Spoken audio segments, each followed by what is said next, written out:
October 29th, 1987. This is Joe Todd, an interview with Mr. William P Bonelli in Oklahoma City. Sir, where were you born? Indiana, Pennsylvania. Same town as Jimmy Stewart was born Indiana, Pennsylvania. And when's your birthday? in. March 17, 1921. Who is your father? Who was my who? Your father. Guy Bonelli. G-U-I. And your mother? Mother was Constance Colisemo. What was her maiden name? Colisemo.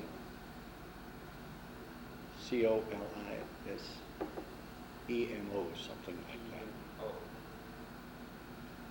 Okay. Were your parents both from Pennsylvania? Yes. My dad was born in Italy. My mother was born in Altoona, Pennsylvania. Was your mother's family also from Italy? My mother's family? Oh, yes. My Did grandmother immigrated from Florence, Italy. they ever tell stories of why the family came to the States? No, I never did get to get the true story, except that I guess they were looking for my father, specifically, was, I guess, trying to get off the farm in Italy. Best way I can put it. And what type of work did your father do? Oh, he was a coal miner in Pennsylvania, besides a bootlegger.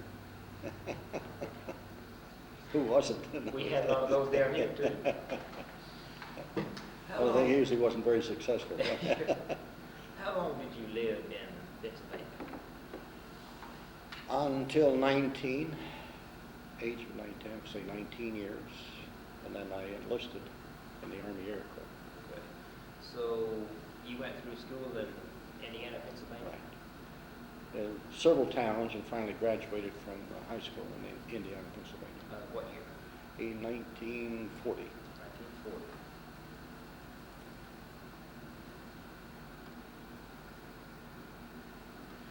And why did you enlist in the Army Air Corps? Very simple. There wasn't any jobs. And it seemed like the only thing open or to get into and learn something other than what I was taught in school was to enlist in the Army Air Corps. They offered aircraft mechanic and radar, electronics, and what have you at that time. Why the Army Air Corps opposed to the Navy or the regular Very Army? simple. My brother belonged to the National Guard, and they tried to get me to enlist in that. And I held off, mainly because I just didn't like the idea of walking or carrying a gun. I figured there were better ways to fight a war. And of course, at that time, it was pretty obvious to me, and I don't know about anybody else, that we would be in a war not So too you long. didn't think that war was coming? Oh, there was no question in my mind from what you knew of Mussolini, Hitler, and Tojo at the time, what you were reading just alone in a newspaper. And so to me, it was a matter of which way did I want to fight the war.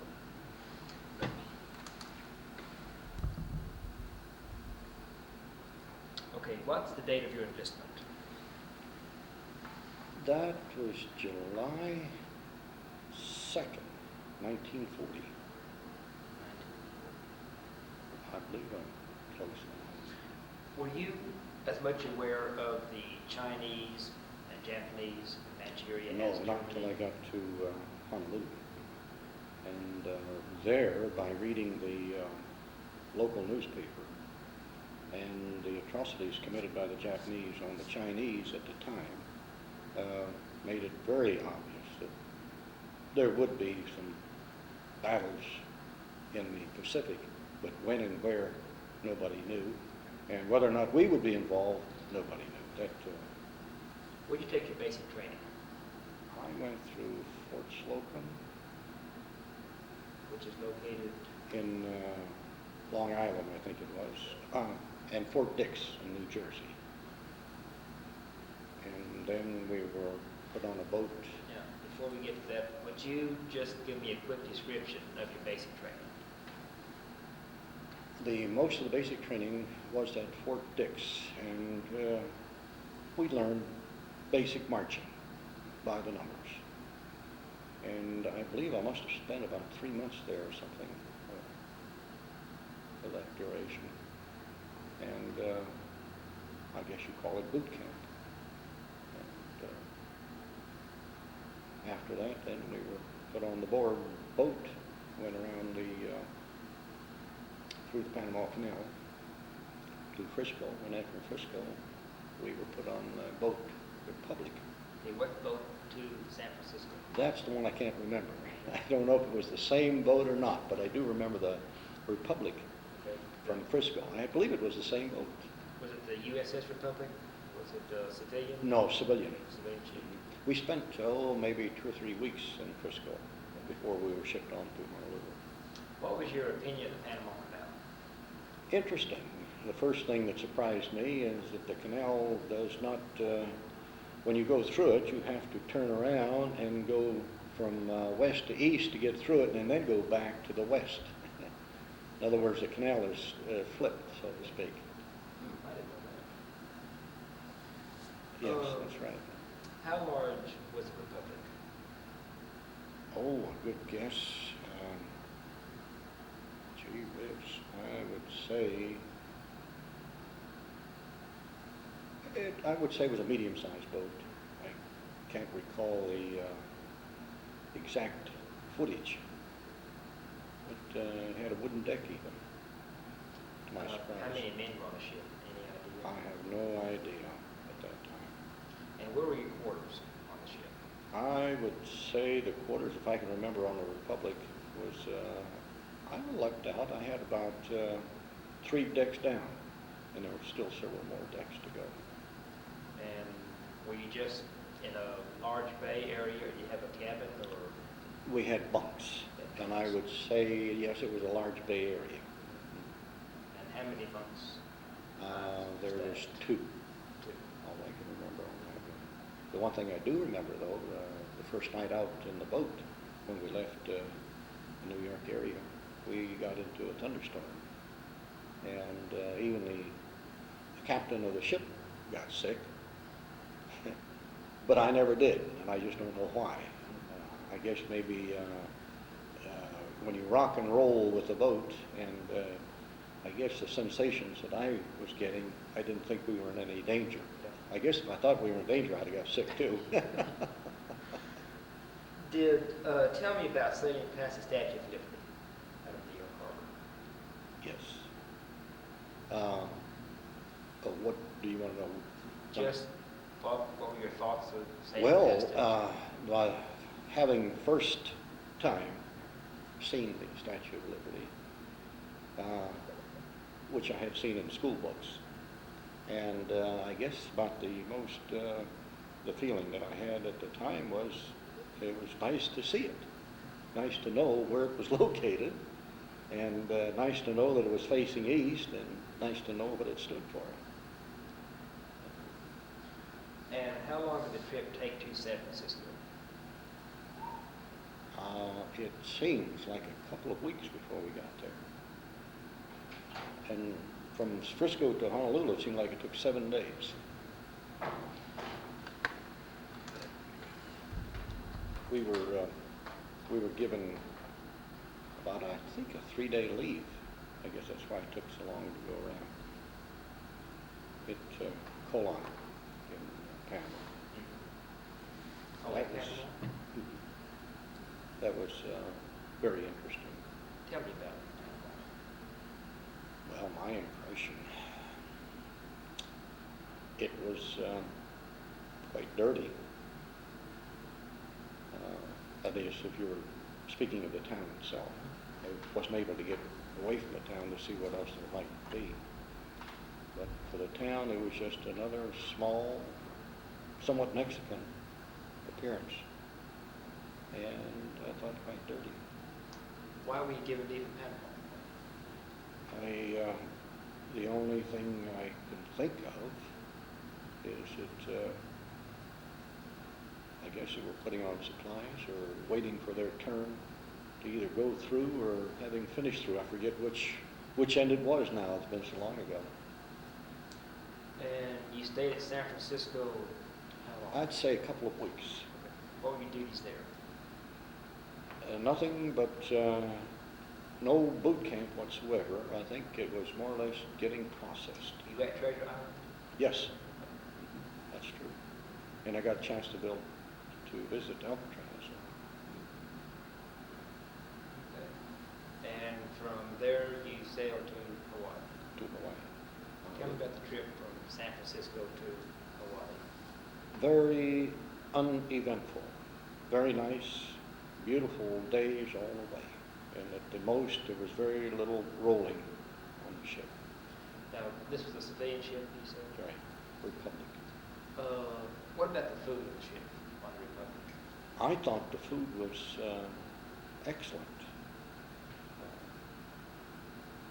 Matter of fact, I even let myself get assigned in the kitchen as one of the cooks, so to speak, although I wasn't one. But at least I got the best food. What was your average day on the ship going on?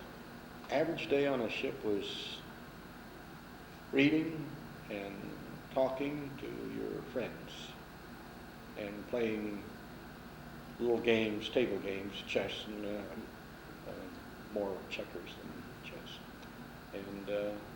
And reading and talking, that's about the extent of it. And what was your first impression of Hawaii when you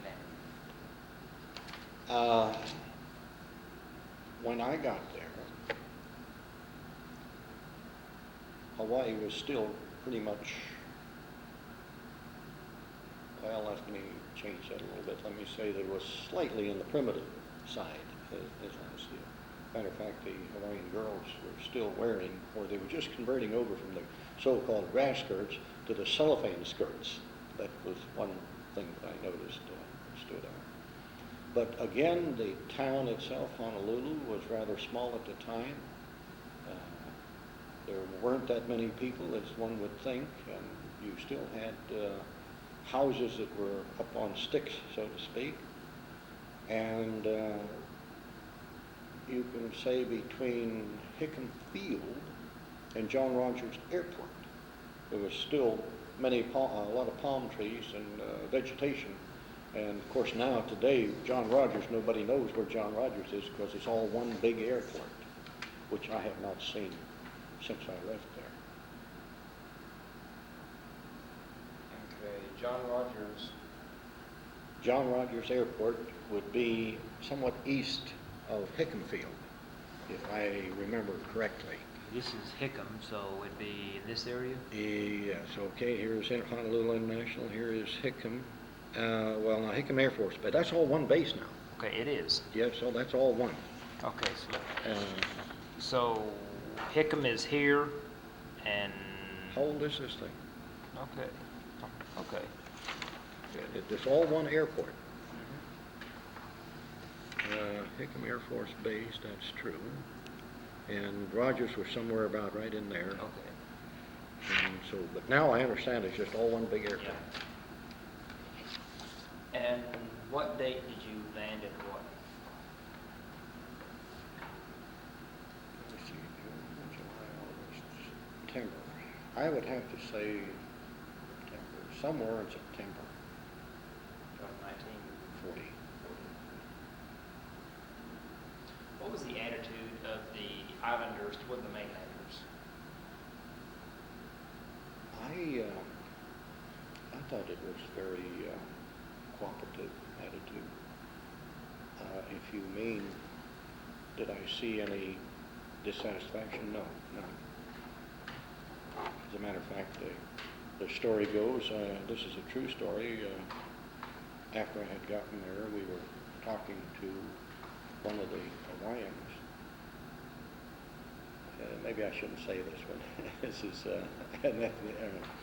racial. I don't want to get into that. But well, all right, I'll say it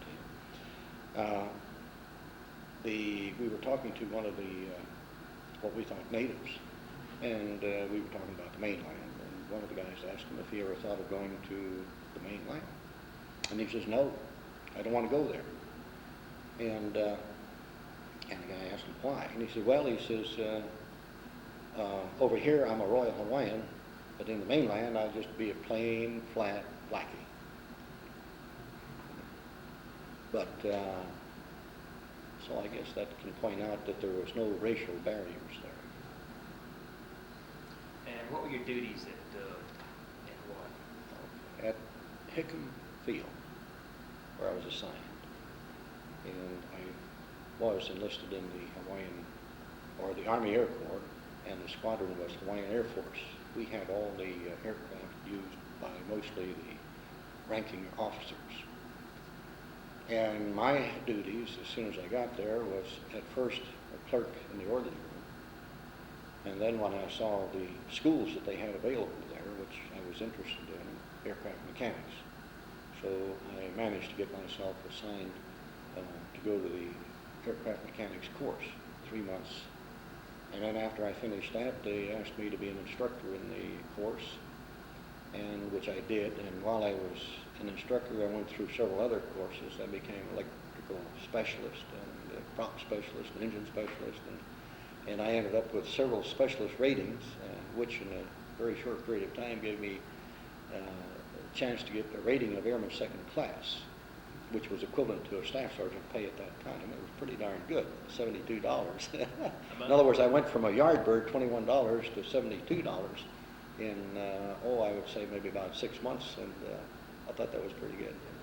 So I had more money than I knew what to do with at the time, a lot more than I've been used to. On your off-duty time, what did you do for recreation? Ooh, I bought a bicycle at the first opportunity, and about 3 or 4 of us did the same thing.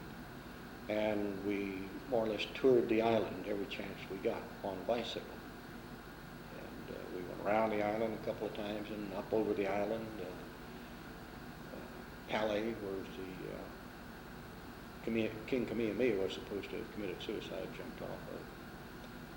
And I guess you might say, in addition, we played cards, and we had ball games and what have you. That's about the extent of it. So anything out of the ordinary from September 1940 until December 41? Not a thing. The only thing that sticks out in my mind until December 7th was, why weren't we on an alert? As I had mentioned before, the local newspaper did give quite an account of the Japanese atrocities in China. Why weren't we even on a token alert? Even the lowest of rank couldn't understand that. Matter of fact, that was conversation amongst many of the soldiers, as to just why weren't we alerted? Why didn't we have some of the machine guns out of Diamond Head clean to the constantly set up, at least on a token alert? At least have some people with some guns and machine guns.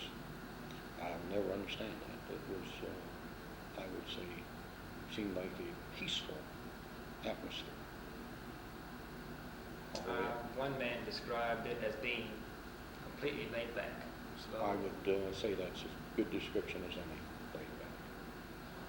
So tell me about December 6th. Very well.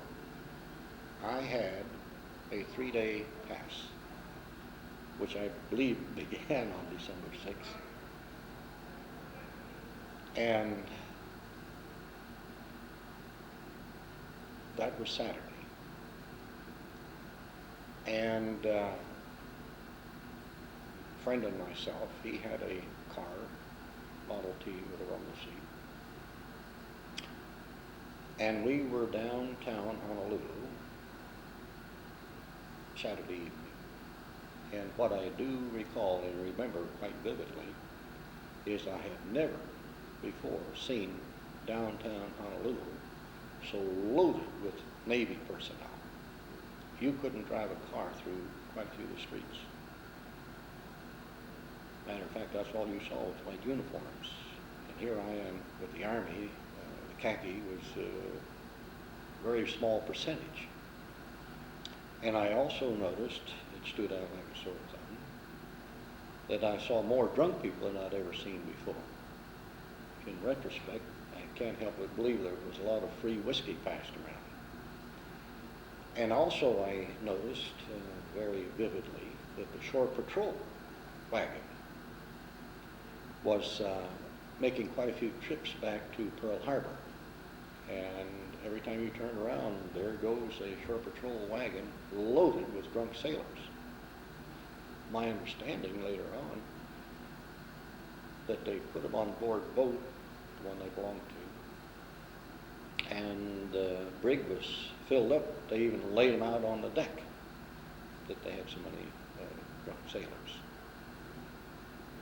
And as I mentioned, I still suspect to this day that there was a lot of free whiskey deliberately passed around to preoccupy their time or to get them off guard or whatever you want to do.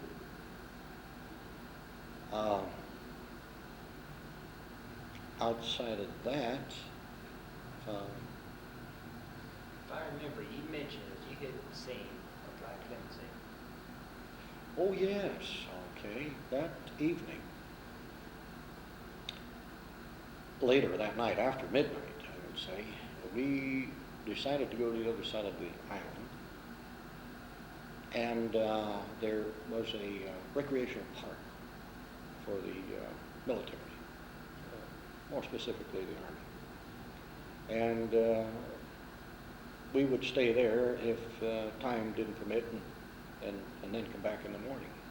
But we went out to the beach, which the camp was nearby the beach. And we got out of the car, and I noticed a big black limousine, not too far from the water either, underneath the palm trees, just about on the edge where the palm trees was and the beach begins. And it was a four-door, long black car. And I noticed an aerial on each rear bumper. And it looked to me much more than 20 feet in length. I don't think it was, but it looked, it stood out. I never had seen a car before with such long, tall antennas. And something in me says, hey, this looks awful sinister. As to whether or not I could tie it to Pearl Harbor at that moment, no. Later on in years, I can't help but believe they had something to do with communications with the Japanese fleet, or communications with whomever. And I don't think they were there enjoying the scenery at night. There was no women in that car whatsoever. To me, it looked like four men, and two of them were wearing hats. And of course, they were Orientals, no question. And for what I could see, I was depending completely on the moonlight. And I did take a walk towards the car, but then again, my instincts took over and said, I better get the heck out of here, which I did. Went back to the car, and I told my buddy, said, hey, let's leave here. Something here I don't like. And it took some time later before I tied the two together, that there must have been some communication between that car and the fleet, or someplace else on the island, whatever the case may be. What was the attitude of the Japanese living in Oahu? I would say very cordial. I never ran across at any time what you might call friction or indifference or hard feelings. Of course, we were told, and this may have something to do with it, not to aggravate or irritate the townspeople. We were quite well briefed on that, which probably could have accounted for subduing any possibility or anything that I might have seen. We more or less stayed away as much as possible. An obvious question.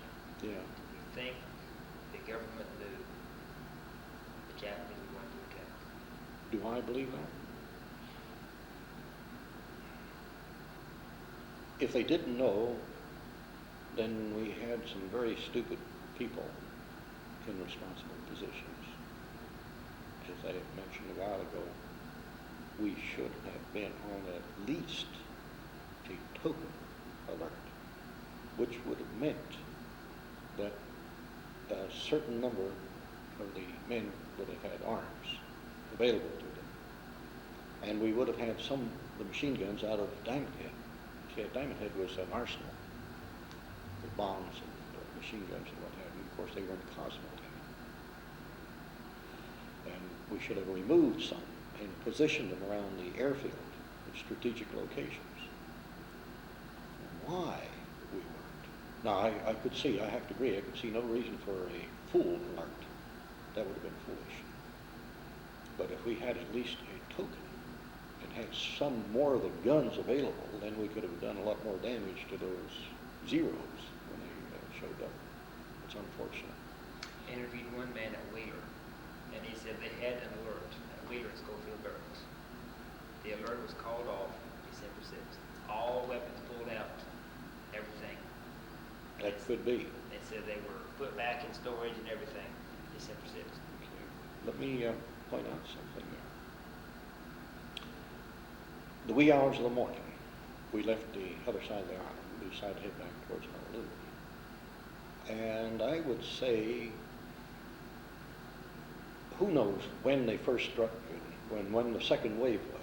That's hard to say. So I have to say that somewhere after 7, going towards 8, we went by Wheeler Field. Oh, let me back up. Before we got to Wheeler Field, 3 airplanes went by. They were not in a tight formation, very loose formation. And we looked at the airplanes and we could see the rising sun on the side of the fuselage. And I said to my buddy, I said, good gosh, those aren't American aircraft. Whose are they? What are they? Matter of fact, at that moment, they didn't even know who they were. And I says, that's unusual. I've never seen that. And we were both aircraft mechanics. And I think we've seen just about everything on the island except the Navy ship. And so we were heading towards Wheeler Field. And they had already done quite a bit of damage to the fighters alongside the strip. So we said, hey, let's head for Hickam. So the first sight, or the first thing I saw coming sort of down out of the hills, you might say, and we were up high, and we could overlook Pearl Harbor itself. There we could see several of the ships on fire, smoking. And one of them, I believe, was already, the top deck was flush with the water line. West Virginia. So we headed right towards Hickam to report back in. And when we got there, the guard told us, he says, you're needed, get back to your barracks, and what have you. And we says, what else, what's going on? We tried to ask him questions. He says, well, I don't have time to tell you, but we just shot a Jap. I said, what do you mean? And he said, well, one of the guys came up and said, now I guess you can see what the Japanese can do. And one of the guards here shot him. And we're not so sure we know what to do yet.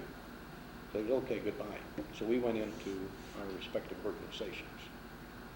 And I reported into our barracks.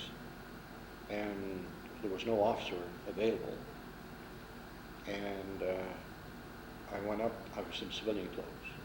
I went to my bunk to change clothes, and I didn't get a chance because just about then, one of the Zeros put some slugs right through the barracks.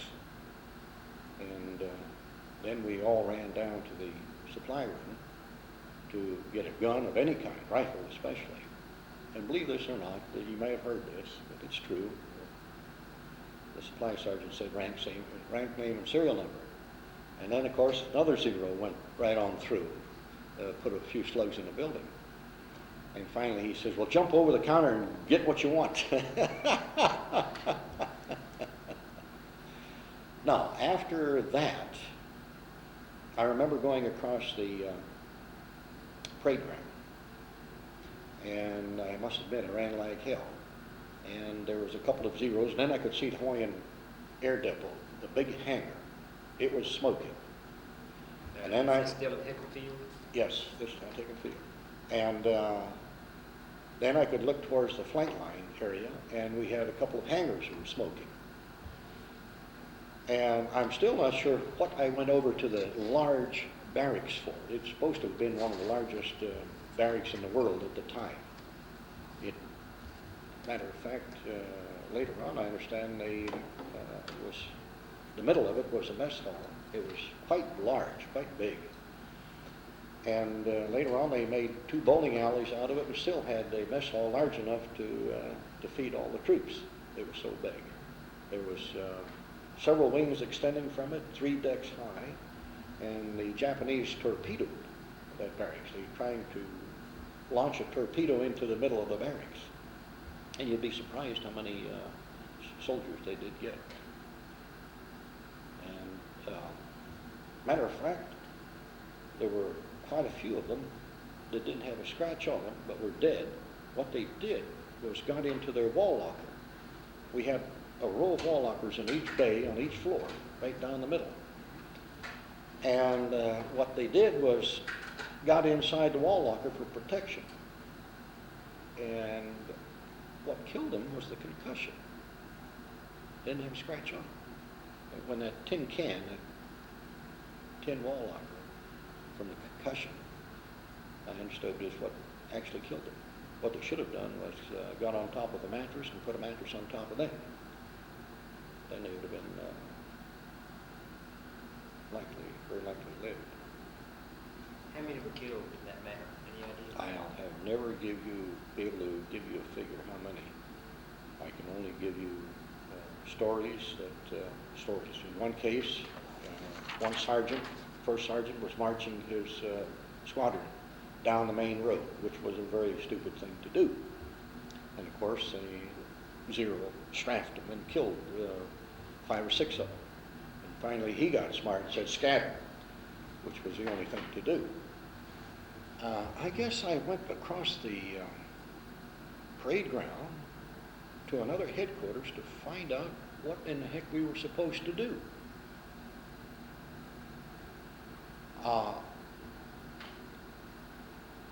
Somehow, I'm still not clear to this day, I ended up guarding the main headquarters.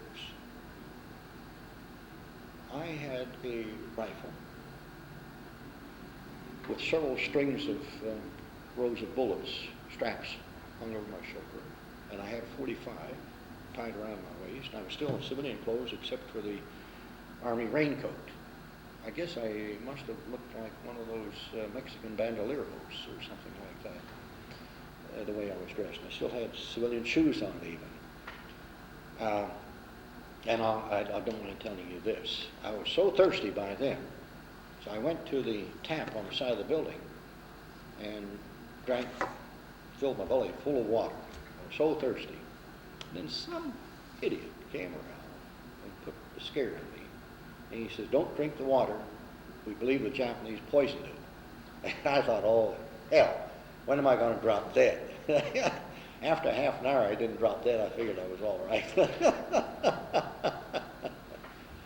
Did you think the Japanese were going to invade? No, that never crossed my mind, but I can certainly tell you they made 2 mistakes that day. One for attacking, and in retrospect, number 2 for not taking the island. They could have taken it with just 1 boatload of troops. Just 1 boatload. All they had to do was get them on the island, dock them, and they could have had the whole island. Wow. Very easy. 1, because we were disoriented. We were in disarray. And number 2, most important reason, is my understanding at the time, the percentage of Japanese on the island was roughly 54%. that morning, I saw some of them, but not all. But later reported to me that there were so many houses, homes, apartments, showing the Japanese flag that you couldn't see anything else. I know that to be true because I saw quite a few myself when I was coming into the picking field. That means that the Japanese troops would have had considerable civil support. They could have had the whole island with no problem. Matter of fact, then they could have docked their ships inside Pearl Harbor with no problem at all. We were still trying to get guns out of Diamond Head. As a matter of fact, if I'm getting ahead, that morning yet, late morning, somewhere around noon, we finally found our adjutant. What shall we do? He says, I don't know. And I said to him, well, if you don't know what to do, I know what to do. So several of us took off and went to the other side of the field, which was not exactly very smart on our part. And the reason being, I ended up in the Coast Artillery. Of course, I'm looking for something to do. I'm looking for some guns, something to fight back with. And so a captain from the Coast Artillery said he needed men. And I said, okay, here we are. Before the morning was over, that night we went and got some sheets from the barracks, laid them out underneath the palm trees. We got the bits and pieces of the 50 caliber machine guns and cleaned them in Cosmoline and laid them on the sheets so we didn't try not to use lights. And we finally assembled the guns, and we managed to get, that I know of, 4 or 5 machine gun positions. And I was in charge of one of them. And the reason I say that was very stupid because when morning rolled around, and I looked around, good Lord, I could see nothing but rows of bombs, bomb yards, so to speak. I was in the munitions dump, you might say, and several gas trucks, refueling trucks, for aircraft refueling trucks. And I thought, how did I get so foolish and end up here? Okay, I must have stayed there, I'd say about 3 days. And by the way, I didn't have anything to eat for about 3 days, except one truck came along with one of those big tubs, and all he had in it was warmed up canned tomatoes. And I didn't even have a mess kit. And good thing it wasn't too hot because he said, hold your hands open in a cup form, and he poured a scoop in there, and I ate that, and he put another one in, and I ate that, and that's all I had for, I would say, almost 3 days. Anyhow, if I'm getting ahead of myself, I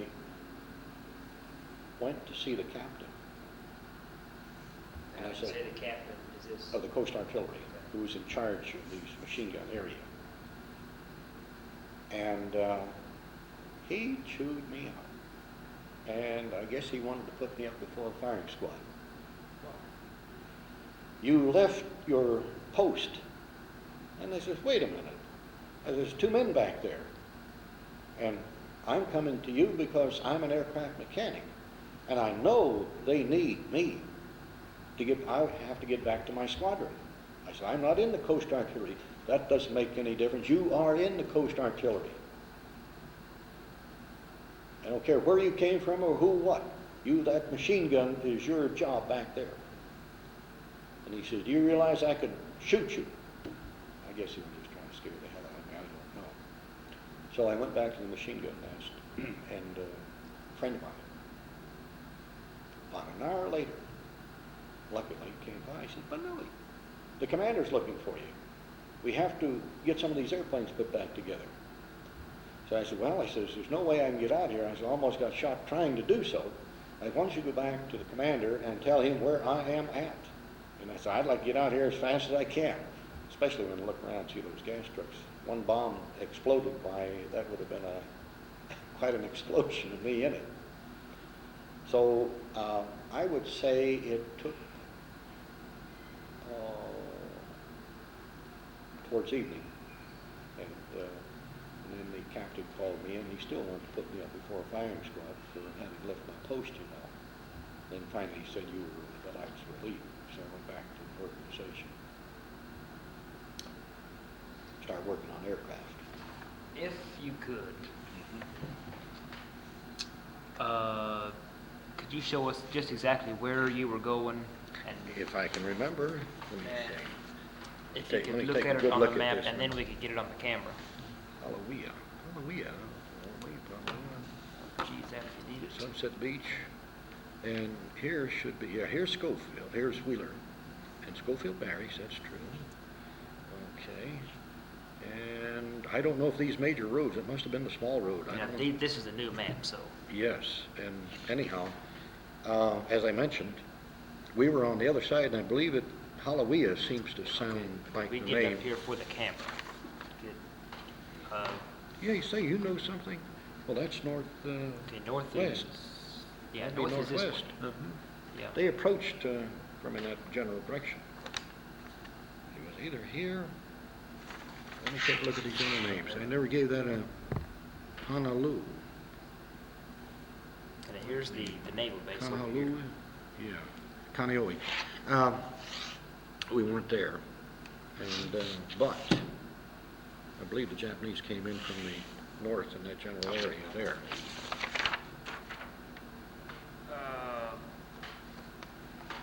Back this up.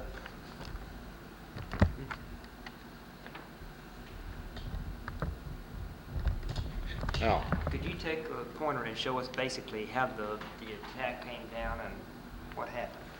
how the only thing I can show you or indicate to you, I have no idea generally, except from what I read, that the Japanese came from in about this general area, and they were 100 miles or more out. Where were you when you saw the Now, music? okay, when I saw them. Now, remember, somewhere in this area here, that night is where I had seen that black car, but when I first saw the Zeros, was nearing Wheeler Field. And let me find Wheeler Field again. Yeah, right in here. Just before we arrived near Wheeler Field, I could see 3 Zeros, and they were in a loose formation, just about in this general area here. And then when we went by Wheeler Field, we saw the smoking fighters on the edge of the runway, and then that's what told us we better get back down to Hickam Field. And so whatever road there was, I don't know what it was this one. Let me take another look here for our road. Okay, it had to be the road down through this way and around here, and it was about right in here, then I noticed the Navy ships on fire, smoking. And exactly, where's Hickam Field? And Hickam Field is right in here. Matter of fact, Hickam Field extended out here we had a dock out there. And the Hawaiian Air Depot, one of the biggest hangars, matter of fact, the only big hangar there for Hickam Field was right here, right on the edge, and it was smoking.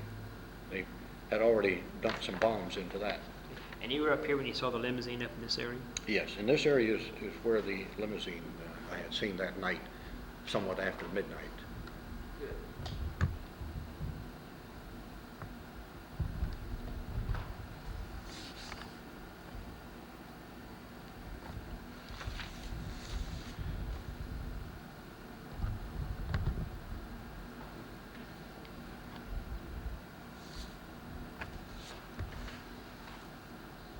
Okay.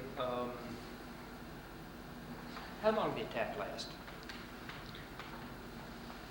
As for me, the attack had to be, I would say, from the time I first saw the 3 Zeros near Wheeler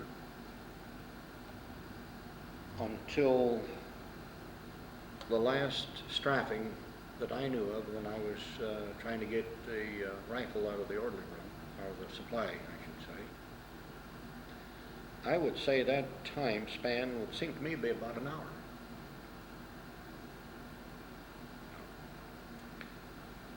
For others, it would be different, or more or less, or start different, because when did we first see them and when did we last see them?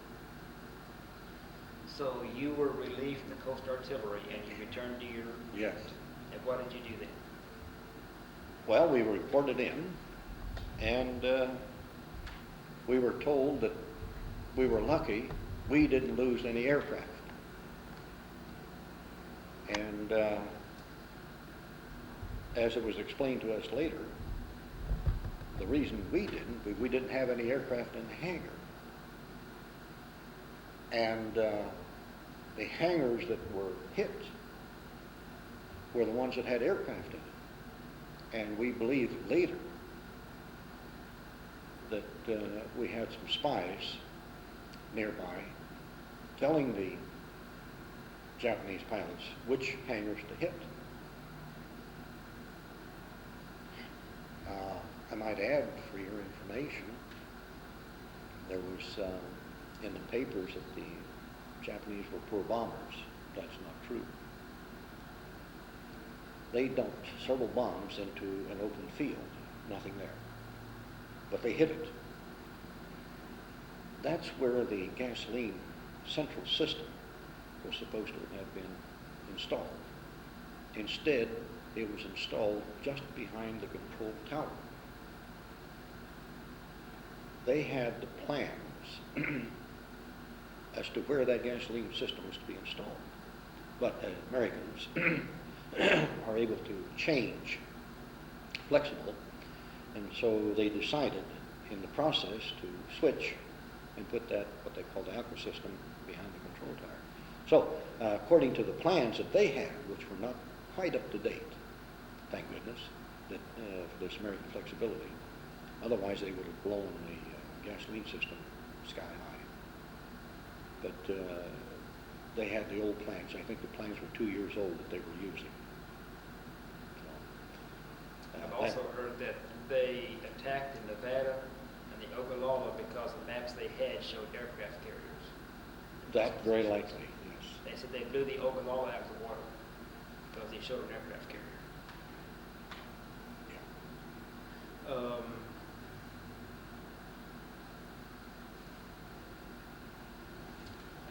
That's my question.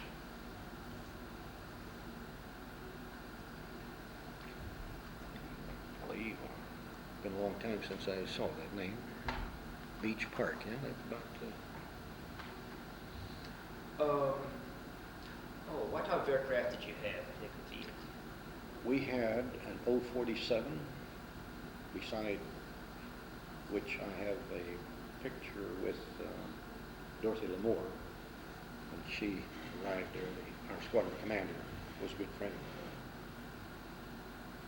mine. And we had B-18s, which were nothing but DC-3s. They were bombers. And we just got in one of the early B-17s. And we also had a B-10 in our squadron. We were called the Hawaiian Air Force. As I mentioned before, we maintained the aircraft for the general officers. And now, which aircraft did you work on? I worked on all of them. All of them. Oh, yes. Because of the specialties I had. And you say that you didn't lose any aircraft? We didn't, no. And where were your aircraft located? They were, one of the small ones was in the hangar, and they were out on the ramp. The rest of them were out on the ramp. And I believe one of them was out on the flight to one of the other islands. Now, I understand some airplanes were shot down, some American airplanes that were returning soon after the attack. Yes, you're absolutely right. Let me back up and make this comment that not too long after I got back to the barracks, the guys were saying that the reason they weren't able to take quick action because they thought the Navy was harassing the Hickam Field, and Hickam Field, the Army Air Corps people were harassing the Navy, and which did happen previously. And of course, when we start seeing the smoke line, we begin to realize that it wasn't Navy against the Army Air Corps, so to speak. But anyhow, what was that question again?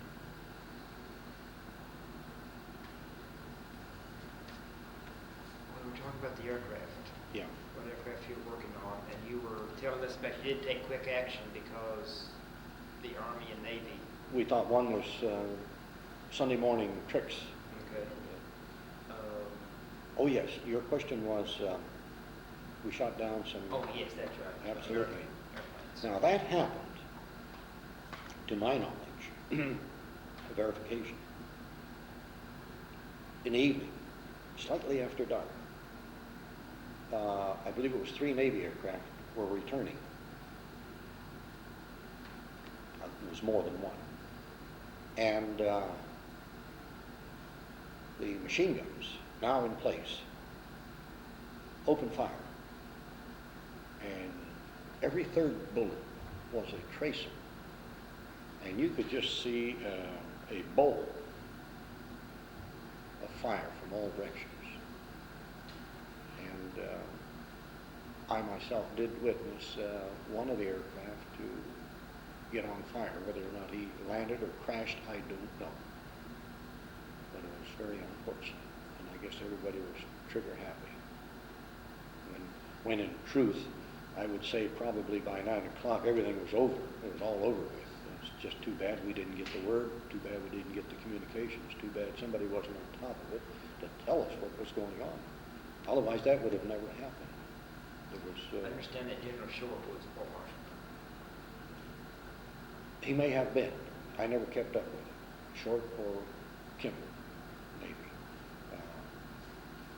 Yes. Now, I come to think of it, I believe you're right. I cannot blame that individual. Unless you look at it, I look at it this way. Can you blame General Short? Yeah, he had the power to put us on alert. Yeah, he had the power to say, hey, let's have a token alert. Why he didn't do that, I don't know. I can't help but believe to this day he was more or less told, he would have to have been told to lay back, as you used a word a while ago, to not to, I would say, let the Japanese know. Maybe who knows, State Department might have been aware of the many spies that they had, the communications they may have had, and some of us still suspect to this day that Roosevelt needed something to rally the people. After all, we were there in an island, and to anybody back here in the mainland, well, that's just a little old island with a palm tree out there. They have no idea of the extent of the islands and how big they are and what they really mean. And I could see people sitting back here in D.C. saying, well, we need something to rally the people and to start producing war machinery and what have we, and to get them on our side, because even up until then, I believe Roosevelt felt that it would have been almost impossible to get the people drummed up to want to go to war. Matter of fact, if you listen to some of his speeches, we won't go to war. We're not going to go to war. That's we seem to be the theme for quite some time. So I can't help but believe that Short may have been ordered not to do anything that would have scuttled the Japanese attack. Then he became a scapegoat. I can't help but believe it's beyond my comprehension, because if I had been a commander, even, I would have had some men with guns that I could have, I would have done it, put them on alert, had a certain percentage on alert. So how long did you stay in Hawaii after the Japanese attack? After the attack, I stayed, well, we went to Bellows Field, around the other side from Blowhole. Oh, about 6 months later. And then I stayed at Bellows Field. Let's see, I'm trying, here's Diamond Head and Bellows Field. Bellows Field is somewhere in here. Around, what, My in this area goodness. right in here? This area? Do you see Bellows Field? It should be. This is just a smaller version of this map. Yeah. You say it's the other It's side not of too far. Here's Diamond Diamond Head. Head. And wonder why this doesn't show. Bellows Field, right here. Now, I stayed there for about... Oh, so Bellows Field is right here? Yes. Okay, okay. We went over there, and our squadron had B-17s, and there was a squadron of B-24s there as well. And by the way, that's where some of the B-17s that were coming in that day, which was another reason why I guess the ranking people or people with authority didn't take any action, is because the radar people had reported that they were getting these blips on the scope. And of course, the ranking people knew that B-17s were coming flying in from the coast, from the mainland. And there was, 2 of them was shot up that tried to make Bellows Field, but didn't quite make it. So what were your duties from the time of the attack until you went to Bellows Field? I flew as aerial engineer on B-17 and as a crew chief on the B-17s. That was our main duty. What's the duty of a crew chief on a B-17?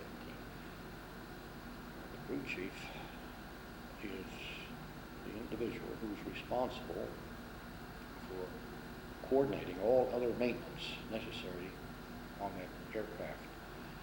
If it's an electrical, radio, propeller, engine, malfunction or defect, he will make sure he gets a hold of one of the specialists to take care of that particular item.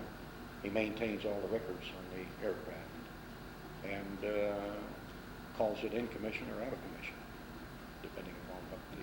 There's B-17, does it have the single tail or the double tail? 17 and the 24, one has the 2 Oh, tails. okay, I'm sorry. Yeah, I was going to say no B-17 that ever had a double tail. All right, yeah, the Liberator or the B-24. B-24 was nothing but a British Liberator, and it had the twin tail. The B-17 was the That's single. tail, okay. Okay. So, what do you do at Bellows Field? Continued to maintain the aircraft. B-17s. Right. And how long was your tour in Hawaii? The best way I can explain that is that we left Bellows Field to go to Fiji Islands. And I flew in with the aircraft as aerial engineer on one of the aircraft to what they call Nandi. Vidi Levu. Sua was the name of the island. Vidi Levu. Sua, Vidi Levu. Which one was the town and one was the island, name of the island. And we flew into that, and then the rest of the troops came in by boat. And this happened when we left Bellows. It had to happen somewhere around December of 1942,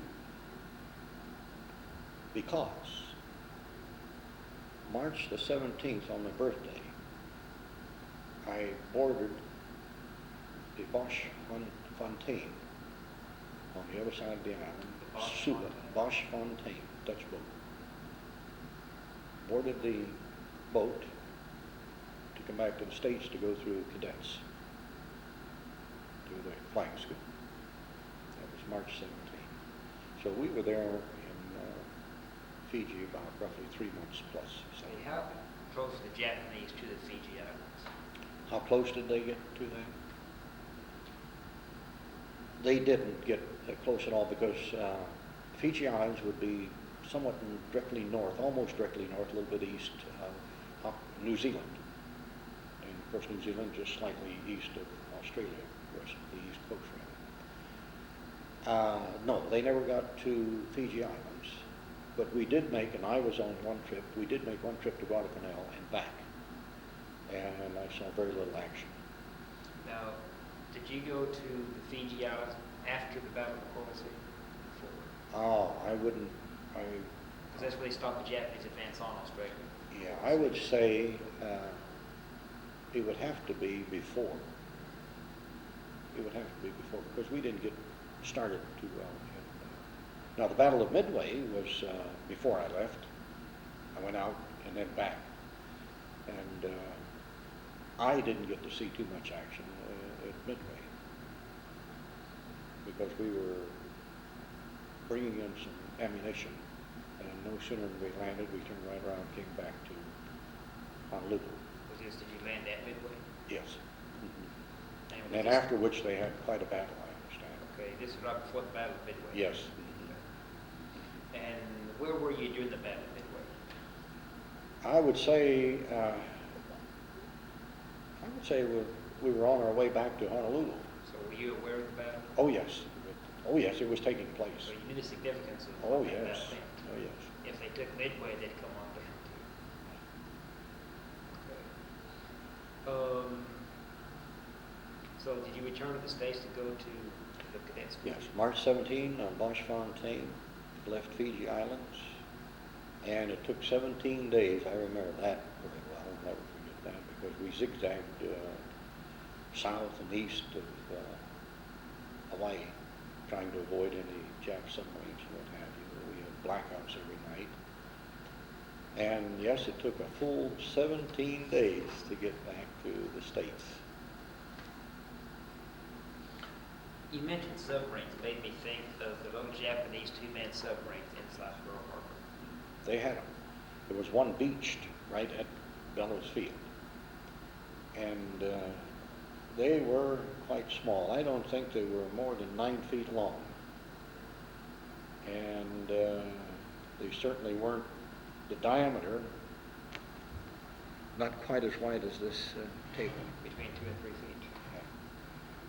What was the object of those They were submarines? supposed to kamikaze. They were supposed to ram the big ships in Pearl Harbor. And apparently this one didn't get into Pearl Harbor, or didn't make it.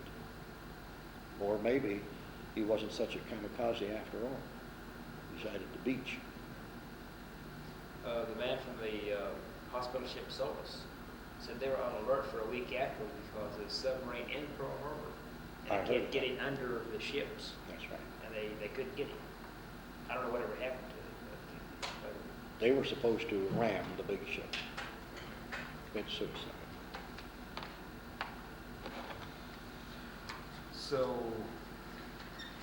anything happened on the trip back on the Bosch Fontaine? Nothing. It was very boring.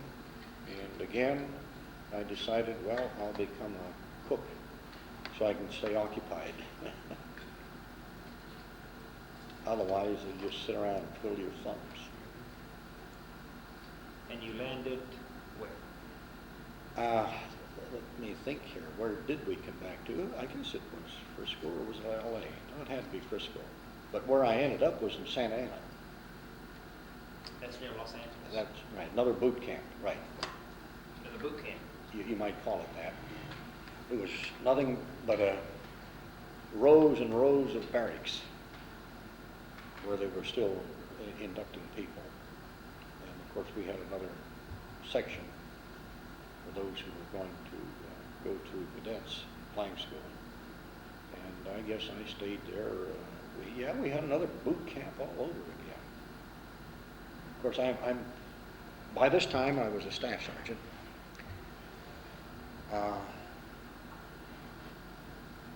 And regardless, yes, I was a staff sergeant, but I'm put in a class mostly with people who have had very little military background. most of them had, that's their boot camp. Most of them came just right out of civil life, out of civilian life. And here I am, switching over to what they call a flying cadet. And I would now go through the class just as the same as the rest of them. But I can't have comment, though, halfway through the school, when I left Santa Ana, and I went to primary flying school at Thunderbird 1 in Arizona, near Glendale, Arizona. While I was there, I was called into the orderly room and asked, do you want to be an aviation student or a flying cadet? And I said, why are you asking me this question, and what's the difference? Well, if you're going to be an aviation student, you'll go through as a staff sergeant. And if you don't want to be an aviation student, you will go through as a flying cadet. I said, is there any difference in money? Oh, yes. You will be given your rank back, staff sergeant, plus 50% flying pay. And I said, well, that'd be more than double of what I'm getting now. Absolutely. I said, well, then it's pretty obvious I'll be an aviation student. And then they said, not only that, you'll get your back pay, too. So I ended up with quite a roll of money when I walked up to the pay table. I put most of them in war bonds. So you went through flight school at Santa Ana? I started boot camp at Santa Ana. And then the first flying training was at Thunderbird 1, Arizona. That primary, that was on what they call the P-17, single engine fighter type, or just a trainer type. And then I selected Marana, Arizona, just south of Phoenix, and Marana, Arizona, to go through the basic. And that one, the aircraft there was a BT-13. They call it the BT Multi-Vibrator or something like that. It was a low wing single engine.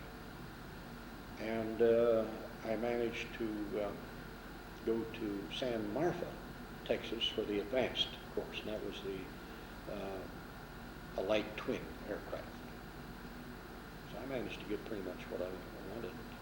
I believe the fact that I had this previous experience gave me some preference. And I remember then, when I graduated, got my wings and commissioned in February 8th, 1944. Class 44B, as they called it. They asked me what aircraft I wanted to fly in combat, but I knew I was on my way to Europe now. And I put down, I had three choices. I put down B-17, second choice B-17, and the third choice B-17. And they were looking for people to fly the Liberator, and I didn't want any part of that aircraft. And because it had Davis wing, didn't have much lift. And the B-17 had the conventional lift, and it could go to 32,000, 33,000 with no problem. That Davis wing, you got up to 22,000. You lost a lot of lift. So I made my three choices. And I got called into the orderly room by the commander. And he said, well, what's your second choice? And I said, B-17. He said, no, that's your first choice. I said, that's right. He said, well, now what's your second choice? That's B-17. He said, uh-oh, let's not go through all this again. He says, why don't you indicate different aircraft for 2 and 3? And I said, because I don't want any other aircraft. I says, I'm well acquainted with the B-17. I know it backwards and forwards. I've changed many engines, many props. I know the electrical system. I know the entire system, the oxygen system. And I said, since I've maintained the aircraft, I said, the only thing I have to do is learn how to fly it, which was true. Finally, I got him to see my way. And so I ended up at Hobbs, New Mexico, getting transition on the B-17. And I have to admit that knowing the B-17 as well as I did mechanically, and all I had to concentrate on was learn how to fly the darn thing, which was quite simple. And I have to admit that later, when I got to Italy, I would say that knowing the aircraft, what the limitations were, I believe kept me from bailing out a couple of times. No question about it. Tell me about flight school in Hobbs. Where in play? Was this in Hobbs, New Mexico? Okay, yes, B-17 transition, Hobbs, New Mexico.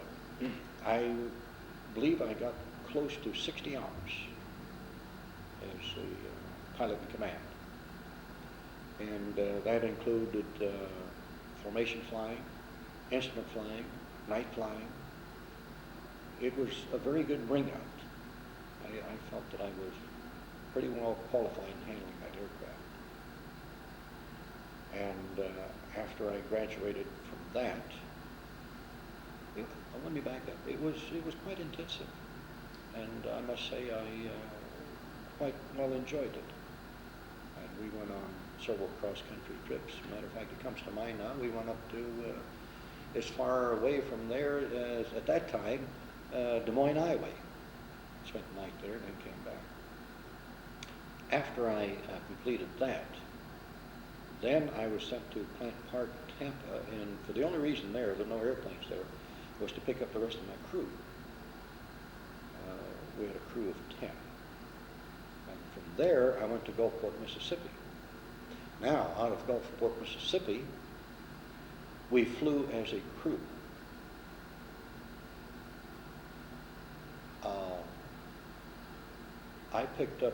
I was a second lieutenant, and my bombardier turned out to be a first lieutenant. He had been an instructor in Deming, Arizona, or New Mexico? New Mexico, that's right, down at the border. And he was quite sharp with that northern bomb sight. And I lucked out, as I will point out a little later. So we had our crew training. Then we were shipped down to Charleston, South Carolina, and picked up a brand new B-17. And we flew the B-17 via Presque Isle, Maine, Gander, Newfoundland, Azores, Marrakech, Africa, Tunisia, and then into Bari, Italy, where I gave that airplane up. And we were picked up as a crew with by someone coming down from Foggia, Italy, and picked us up.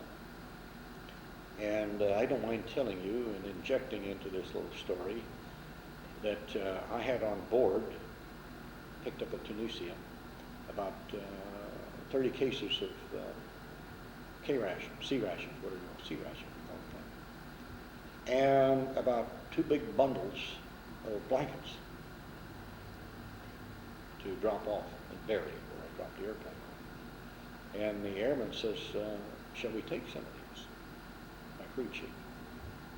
And I said, you know, I said, it's a darn good idea. Let's take 1 bale blanket and 15 cases of C-rations. Who knows where we're going or what for? So we did. And we got to Foggia, Italy, and it was cold, raining. What time of year was this? What time of the year? I would say it was fall. I had got my wings in February, somewhere September. But it was cold, miserable. And we were in the orderly room. And after standing around for a few minutes, doing nothing, I said to the first sergeant, I said, Sergeant, where is our quarters? Where do we stay for the night? Anyhow, knowing we'd have to go someplace else. And he said, Lieutenant, can you wait just about 5 minutes? I said, I don't see why not. We waited, 10 minutes went by, and I said, hey, Sarge, it's getting dark out there. And he says, well, there it is. There, it's coming. What's he talking about? There was a big truck pulled up. And it dumped 2 heavy tarps off into the mud. And the first sergeant says, Lieutenant, there's your quarters right there. Well, well, pretty obvious to an old soldier by then. There were two big tents, one for the enlisted men, one for the officers. We had 6 enlisted men and 4 officers. We spent the next 3 hours trying to get 4 pegs into the ground to get that tent standing up. We had to go steal a pipe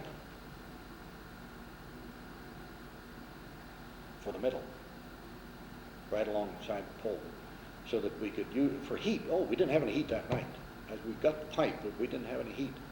Anyhow, it was raining. They gave us a cot and gave us only 2 blankets. That was insufficient. That's why I do mention now, I'm glad that we appropriated those blankets, because I divvied them up with everybody equally. And so I was able to make a mattress out of 3 blankets and sleep under 2 of them, plus under a sleeping bag that we had. It was quite cold and miserable. And to change clothes or take your shoes off, you had to stand up on your cot. We had a cot then, and it was in the mud, and you could see the water running through, especially for the first 5 or 6 nights until we managed to get some stones to build up a floor to stay out of the mud. Now back to that pipe we stole, we had to go down and get a tank. Of course, we used aviation gasoline, and we run a copper tubing from the pylon tank that was used on one of the P-38s that they had nearby, and run a line into this half of a 50-gallon drum, cut it in half, turned upside down, and put some bricks and stones underneath, and have this gas kind of drip onto the stone. And of course, we would light that. And of course, the fumes would go out of this pipe we stole that first night. That's the only heat we had. And I stayed there for about a year. Managed to get 27 sorties. That's actual trips. Now, mission and a sortie is 2 different things. What's the difference? The mission could have been 1 sortie. A sortie is out and back, actual. Now then, some of the missions were a little worse than others, more hazardous than others, so the commander, the wing commander, could decide, well, that one deserves 2 missions. So therefore, they could get credit for 2 missions, but having flown out once, out and back once. That's a mission. I mean, that could have been 2 missions, whereas a sortie was an actual out and back. And of course, I had 27 sorties. I never counted them up as to what they would have been mission numbers. The mission was important because if you got in 50 missions, you could then rotate back to the States, which meant 25 sorties. And, oh yes, now I know why I use sorties for my case, is because after about 10 sorties, they decided to drop the mission terminology. And then it was based on actual sorties. We would make, 50 sorties. In my case, I'd have to go 50 sorties before I rotated. But by the time I reached 27 sorties, the war was over in Europe. Describe some of the sorties that went on. What happened? On the sorties? Very interesting. One in particular. We were going to Ruhland, R-U-H-L-A-N-D, which was about 60 miles east of Berlin. And here we are, all the way from Foggia, Italy, considered to be one of the longest overland enemy territory flights. All right. I had become squadron lead on my own, on my 3rd or 4th sortie. And I had Charlie Squadron, lead squadron. We were in a group formation, Abel, Baker, Charlie. So we headed to Ruhland. And we were attacked about 2 times before we got there. Not too many German fighters. But the interesting point was this. The bombardier said, Bonelli, we're going in on the wrong target. What do you mean? He said, the target is to the left about 7 miles. The group lead, I had to stay in formation, Able Big and Charlie Squadron. The group lead is going in on the wrong target. I feel that it's a dummy target, and there's no question in my mind that the true target is about 7 miles to the left of what we want to hit. So I says, okay, that's no problem. I said, put your sights, I'll break formation, which was the wrong thing to do. Would have been court-martial. I said, put your sights on. I said, I'm not going to come all the way here and hit a dummy target. And no sooner I said that, the navigator got on the interphone, which cut, see, we had to have a conversation between the pilot and the co-pilot as to what we're going to do and what he's doing. If you don't have that, then we're not coordinating dropping bombs. So he got on the interphone. Bonelli, don't do this, don't da-da-da-da-da-da. Later I found out that he was judged to be neurotic. Of course, I can't blame the guy. He was scared. Plain, flat scared. And the bombardier later told me I had a hell of a time getting that mic away from his mouth, getting him off the microphone, because he was disrupting communications within the aircraft. And I must even say that I tried to pull the instrument panel to see if I could find out what's going on, because I couldn't leave my seat, because we're running in on the target, and it was getting very critical. And the bombardier had to set up his sight so that he could get the time elements going, zero down the wind and drift and what have you, to be able to hit the target. Well, it was too late to be able to get the bombardier to set up the northern bomb sight. Okay. And by the way, let me inject. While I made this slightly left turn to head in on a true target, I could look to my left for the first time. I'm busy within the cockpit all up into this time and talking to the bombardier. And I looked to my left and, oh my goodness gracious me, the sky was just filled with flak. Puffs of smoke where they had burst. And I could see at a glance at least 7 different bombers going down in flames. And it looked just as if you lit your match, now you threw it. And that's the spectacle that you would see, the burning match. And I could count about 7 at the time. There were many more. And the sky was just filled with spots of flak all over. So you can imagine the pieces of iron that was in that sky. You see, they depended upon the aircraft hitting the iron, which was just as much damaging. Anyhow, I got my eyes back in the cockpit, and there was only one thing to do, was turn right to try and get back in formation. Well, by this time I lost the group completely. Here I was, a squadron, lone squadron, and I'm still loaded with bombs.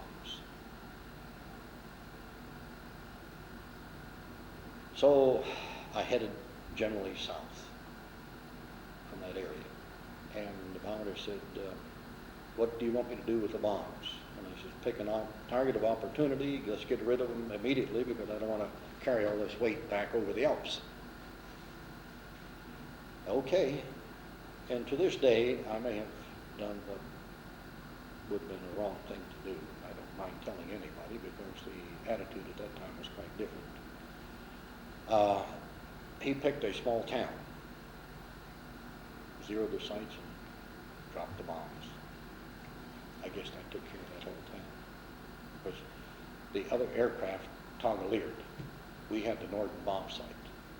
And the toggle-ears, we called them, in the other aircraft, would, as soon as they saw the bombs leaving the bomb bay, all they'd do was hit their toggle switch, and out would go their bombs, just a split second behind, and, which would be well within the target area. By the time I got to the Alps, there were many straggler B-17s. And I had a formation, I would say, of about 17 B-17s tied in for protection. It's the longest squadron I ever saw going over the Alps. When I got back to the squadron the next day, I was called on the carpet for having broken formation. And I told them that the group was going in on the wrong target, and we wanted to get the right target. That's why we drove all the way up there. Well, I can't blame you. Well, the commander, the wing commander said, well, I'm going to think it over, see what kind of punishment I'm going to give you. And I said, very well. And I didn't think it could be too severe. And in fact, he did say before I left, he says, I might take a sortie away from you. Well, who cares at this point in the game? And so, anyhow, about 2 days later, my squadron commander, see, I didn't tell the wing commander the truth as to why we didn't get the right target. Had I gotten that target, I wouldn't have been chewed out, so to speak. But the fact that I did break formation and wasn't successful, I guess, is, but the squadron commander managed to find out what really happened aboard the aircraft. I wouldn't tell them that the bombardier lost his cool and interrupted the communications. Anyhow, the squadron commander came around and says, okay, we found out, we got the whole story, and you won't lose that sortie. I said, that's all right with me. One way or the other, didn't make any difference. And about another 6 days later, I was promoted. So I guess I didn't get hurt. I made captain. Went over to second lieutenant, and in just about less than a year, I got my first lieutenant, and just a little over a year, I was made captain, which I thought was pretty good for a bomber pilot. Normally, the fighter pilots got the promotions because they lost more aircraft than we did. But no, that's not quite true. We lost quite a few aircraft. We lost quite a few. I had the good luck and good fortune of being able to come back, even though I was hit many times. One time in particular, I didn't think I was going to make it back. We got hit in the fuselage right behind me, and then another one exploded right below my seat. And shrapnel penetrated right through the seat pad and just about got the family jewels, so to speak. And I don't mind telling you that after I got back from that mission, I went and got me another flak suit. We had a little flak vest that we could put in front of us. And so I got next to one and put it down beneath my chute or beneath my cushion. We have two kinds of seats, chutes, parachutes. One you could sit on, or another one where you just wear a harness and hooked it on in front of you. I finally ended up with just hooking it on to me. I kept it right underneath my seat over here, and then in case anything happened, I would hook it on my chest and rock the aircraft.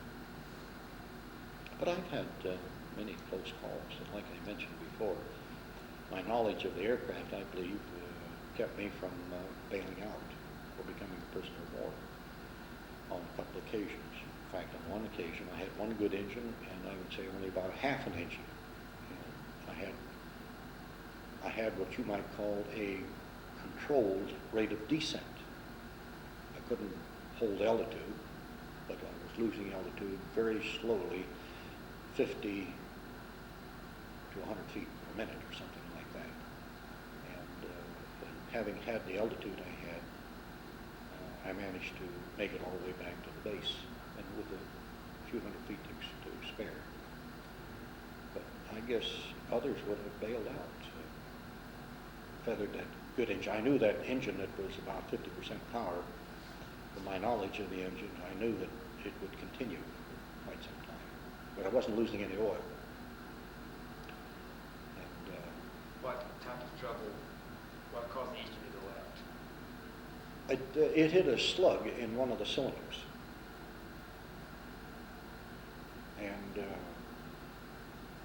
you could see the compression, what have you, a little bit of fire coming out of the cylinder.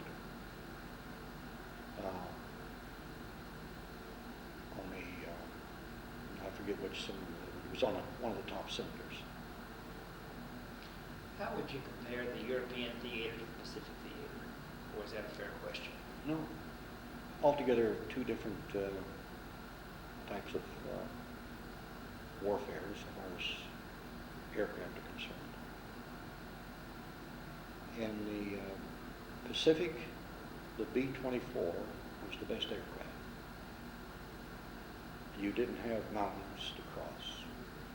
Therefore, you could stay at a lower altitude, 8, 9, 10,000 feet, and that aircraft was more efficient operating at that altitude because, again, of the Davis wing.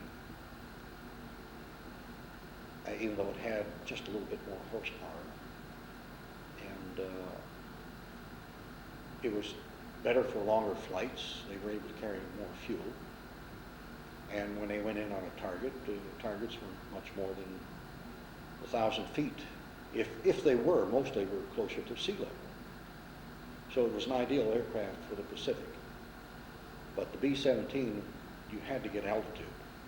And the conventional wing was by far better because we dropped bombs mostly at an altitude of 30, 31, 32,000 feet. We had no pressurization at that time. Man, it was cold. You'd freeze your feet and what have you. Sometimes my feet would never thaw out for 2 or 3 days. It seemed like they were always cold. I'd have to try and get them warmed up when I got in, but then by the time I got back to the airplane in the morning, 4 or 5 o'clock in the morning, to go on another mission, your feet would start freezing again. Because you're one of the few that have been in both theaters, European and Yes. Pacific. Mm-hmm. And where were you in VE Day? VE Day, I guess back in the States. Are you, Yes, I had, after the, well, wait a minute, VE Day. No, wait, the war was over, then I left. okay, VE Day was in May of 45. Then VJ Day was in, Okay, I got in 44B in the fall of 44, and then I was there 45. So I left somewhere in the fall of 45 or close to 46. That's right. So I was in Foge, Italy. That's right. I didn't leave. I did not leave Italy until after the war was over. That's true. so what did you do in VE Day?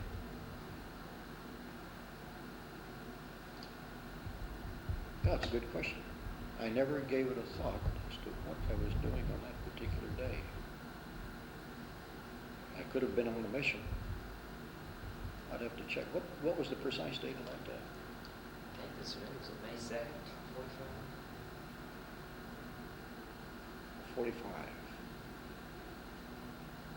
I think they took Berlin in April of 45. I could have been on one sortie. Well, I think the hostilities had ceased at that time. And I think the Germans signed the surrender on May 2nd, 45. Because I think the Berlin fell in April 45. And then hostilities ceased in May. Yeah, because I came back, it was about summertime. What'd you do VJ Day? I really can't, I really don't know what I was doing. I'd have to see if I have any orders of any kind, see what I might have been doing, if I still have them. So when did you get your discharge? Okay, that's an interesting point. I didn't. I came back to the States, and it seemed that after I got back to the States, I was going from one base to another, and they were closing up. I came back to one in some North Carolina someplace, and I ended up at, good Lord, how many places? Sebring, Florida, Stockton, California, Oklahoma City, Presque Isle, Maine, and Hickam Field. I spent 2 years at Hickam Field. And the bases were closing up right behind me. And of course the reason, a lot of people were being relieved from duty, and the reason I wasn't is because I was now a maintenance officer, which they needed.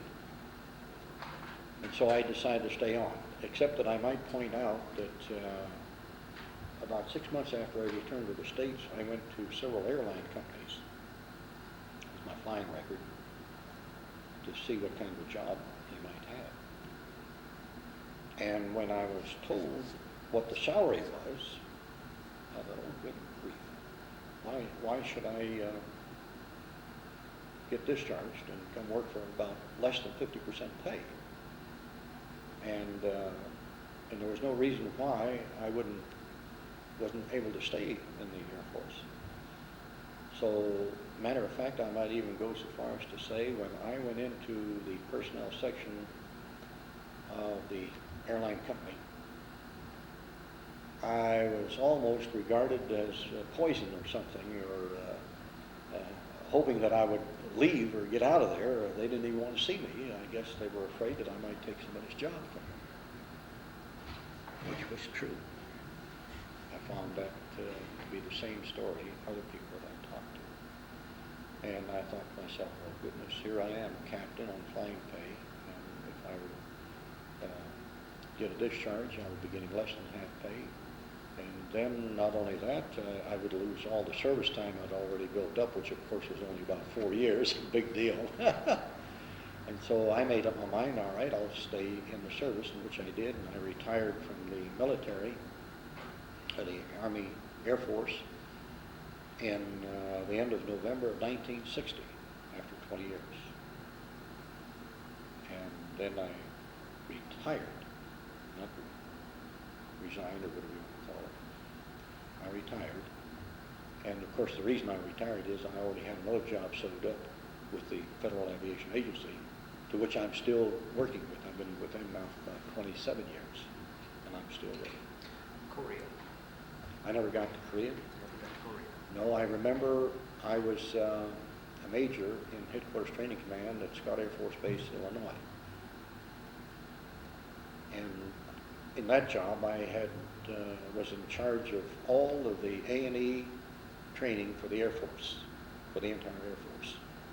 Aircraft and engine training, which was conducted in Amarillo, Chinook Air Force Base, Francis E. Warren, and Gulfport, Mississippi had some training. And there was quite a buildup for the Korean War. And I spent 5 years there. And that was quite an education. I'm glad I had done that. But I did want to go to Korea, but the guy I was working for, Colonel, God, I can't think, Colonel Richards, and he made the statement that he thought I was doing more for the war working for him than I would be doing in Korea. And I'm glad he made that statement, because then I decided, well, then why go to Korea? I'll just continue with what I'm doing. Because the job that I was doing, yes, with the A&E background I already had, and for your information, I had gone through the Aircraft Maintenance Officer's course, 32 weeks of it at Chinook Air Force Base, and then I stayed back as an instructor, and then finally ended up in charge of the training. And from there, I was then selected to go down to Headquarters Training Command to be in charge of all of the to be in charge of all of the A&E training. And in another way I look at it, I'm glad that I didn't push the effort to go to Korea, because I later learned from some of my friends that after the Korean War was over, and those who were in Korea at the time were more or less discharged before they even got back to the States. And I would have fallen into that group. And I don't think I would have had more than 14 or 15 years of service. And so I'm sure glad that I didn't. So tell me about the transition from the Army Air Corps to the U.S. Air Force. It was very smooth. I would say about the biggest difference that I can recall was simply going from a pink olive drab to a blue uniform. If there was much more than that, I certainly didn't notice it. It was just changing uniforms. We continued to do what we were doing, and of course, we had all these newer emblems and signs. Air Force. Vandenberg was the first chief of the Air Force. And I would say that's about all there was. Now you, for your information, the Army Air Corps never ceased in my mind. We still have, down in Georgia, near Atlanta, I forget what it is, they still have a Army Air Corps flying school down there, but they have small aircraft. Now the Army has always tried, over the ensuing years, tried to take the tactical air command from the Air Force, because they said, we're tactical. We should have these tactical aircraft. And so there was always that bickering between the Air Force and the Army. And the Chiefs of Staff, Joint Chiefs of Staff says, no, the Air Force has the aircraft. Matter of fact, General, what was the general in Vietnam? The long name, I can't think of it.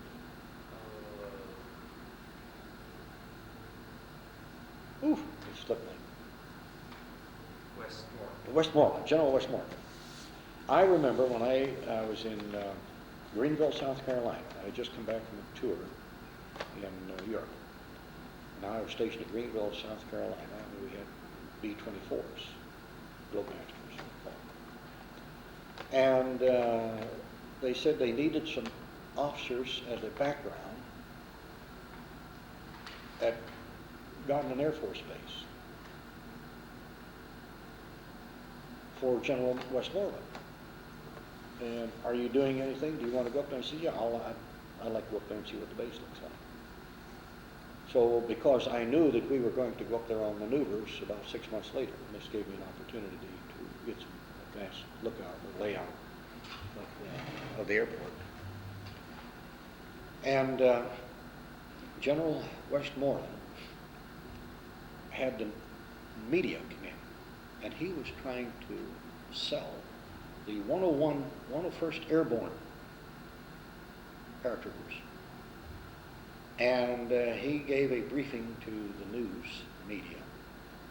And his whole intent was to try and get B-124s, the Globemasters, into the Army. He complained that we had to wait for the Air Force to provide the transportation. We waited so many hours before the Air Force came in with the Globemaster, the C-124, to pick us up. And he said, and it was, by the way, it was during the time Nixon was in South America, and there was a possibility of his being assassinated or something. I don't know if you remember that incident. And they had the 101st Airborne on its way, and they were stopped somewhere near the Mexican border, that it was over. But he said, had we had the Globemaster under our control, and this is what he was trying to prove to the news people, we would have been in South America.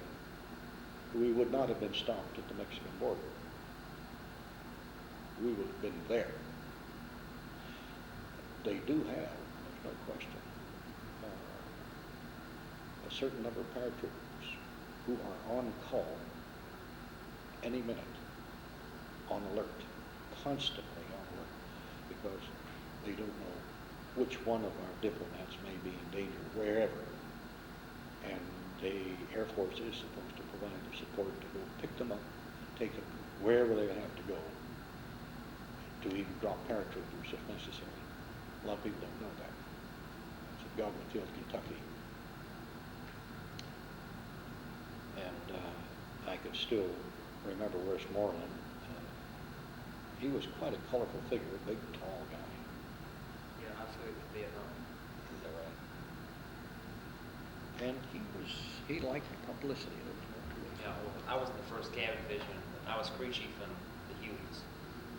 And he was on my helicopter once or twice. Mm-hmm. That's it. Why Oklahoma City? Why did you come Why am to I here? Oklahoma City? Mainly because of the job. I've been through Oklahoma many times. When I retired from the Air Force at Greenville, South Carolina, November 60, and I already had the FAA job settled up, otherwise I wouldn't retire. So I would say January, I retired 30th of November. January, I was on my way to Minneapolis with the FAA. And I spent 2 years up there as a flight inspection pilot. In other words, you would take an aircraft, at that time DC-3, and flight check all of the navigational aids in the country, such as the VORs, visual omni range, the TACAMs, the radar equipment, the ILS equipment, the non-directional beacons, communications. We would flight check all of those navigational aids. They are used to take an aircraft that he uses as guidance from takeoff, cross-country, and landing at a runway. And I spent 2 years there, and I didn't like the cold weather, so I put in for a transfer down here to the school, Will Rogers. And I came down there as an instructor. And I guess I spent 6 years there as an instructor in flight inspection and instrument procedures. My main function right now is I monitor all of the instrument flight procedures that the air crew uses, primarily the pilot. In other words, he goes from point to point. Most of the information that's on those documents, the job I'm in, we're responsible for that information. We determine what the altitudes are, what the directions will be, and where the instrument procedures are landing to a runway. Of course, if it's an ILS, you're landing on that runway. We determine where and what runways will get them. And I spent 6 years as an instructor doing just that. Then I went to transfer to the West Coast, Western region for 4 years. And I worked in the region. We monitored all of the instrument procedures and flight inspection in 9 states. And then the flight inspection business was being reorganized, and I saw a chance for a promotion. So I put in a bid and got a promotion to come back to Oklahoma, Los Angeles.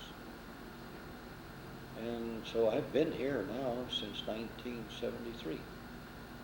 And I guess I will probably retire from that job I'm in, maybe the end of next year, or depends on how I feel by the end of next year. I might just take it on a day-to-day basis.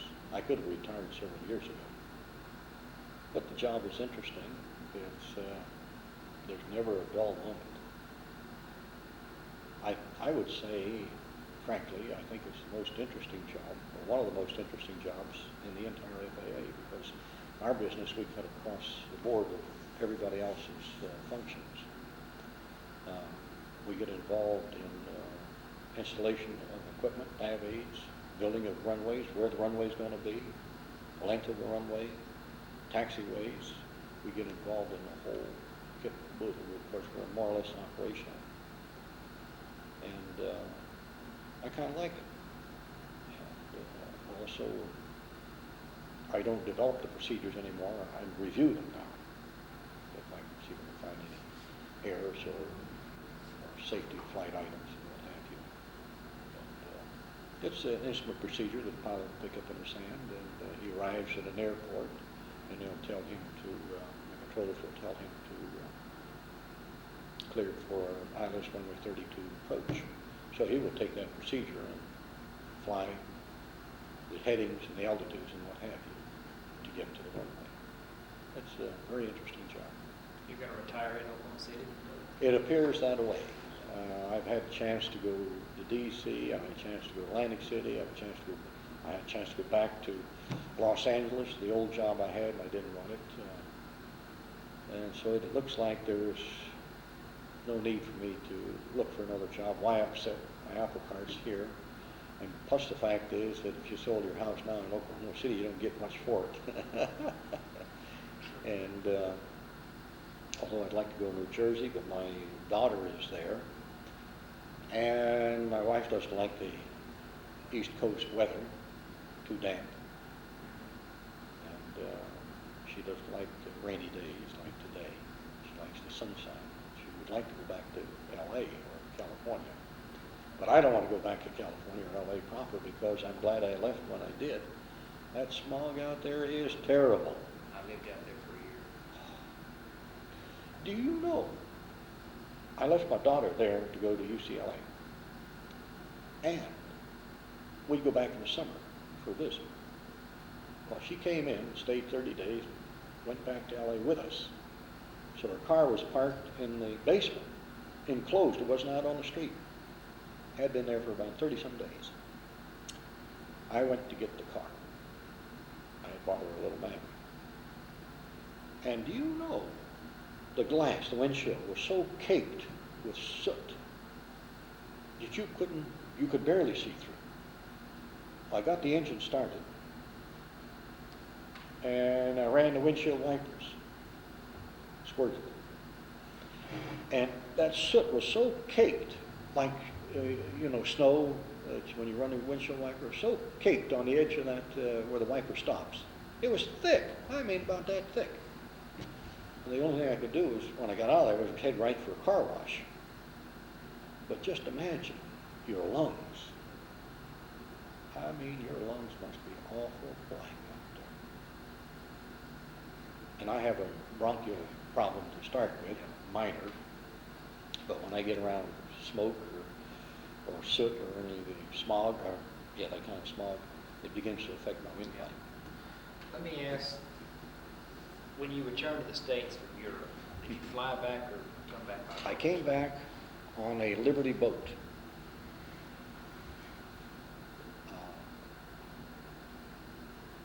How did I? Oh, I flew to Port Leote. No. I flew to Port Leote and we took some girls, wax. And then I came back. And then I picked up a boat in Naples. And in Naples, that's right, and then we stopped at Palermo, Sicily, and there I met a friend of mine from the hometown who's in the Navy. Yeah, that's right, I had to come all the way back. Yeah, let me back up. We made a couple of runs from Naples. We took several whacks back to Port Leone, and then I had to come back, that's right. And then myself, because I had the highest points in the organization from the points I'd gotten in the Pacific. And what they were doing is if you had how many medals you had, how many years of service you had, and added up that my points were so overwhelming that I tried to stay there for another 6 months.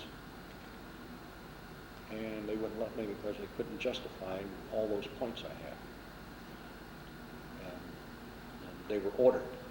These people with that many points shall be shipped back. So okay, I picked up a boat in Naples, and now I can remember we stopped at Palermo, Sicily, and that's where I met this friend of mine from my hometown. And here's how I met him. A couple of us were walking along the street, and the kids would come up to you and paw all over you. And you'd give them some money and what have you. They were hungry. Can't blame them a bit. And first thing I noticed, I didn't have a wristwatch. I really didn't give a damn about the wristwatch. But the shore patrol building happened to be right nearby even. So I said, okay, I'll walk in there and tell them, hey, I lost my wristwatch. It looked good. And I reported it, and one guy came out, Joe Troiley, I still remember his name, a friend of mine. We shook hands and what have you, and he said, what happened? And I told him I lost my wristwatch. And do you know, he had it within an hour. He was Italian, as I am. And he knew the town. He knew who was doing the stealing and who the kids were, and he knew the whole works because he could speak their language. And I guess that's why he ended up there. And he had that wristwatch back in about an hour's time. And he ended up on the same boat, Liberty boat, back to the States. And where did you land in the States? Say again?